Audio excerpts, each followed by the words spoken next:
Бейзаттык маданий мурасты сактоо жөнүндөгү эл аралык конвенциясын 190дон ашык мамлекет кабыл алган. Аталган конвенцияны ишке ашыруу максатында анын башкаруу органдары түзүлгөн. Аларды атай кетсек, эң негизгиси 2 жылда бир чогулган катышуучу мамлекеттердин генералдык ассамблеясы.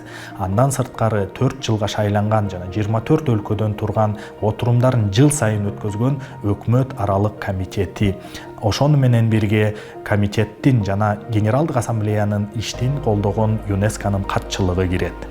Андан сырткары бейзаттык маданий мурас жаатында иштеген бейөкмөт уюмдар аккредитациядан өтүп өз кеңешин конвенциянын башкаруу органдарына бере алышат.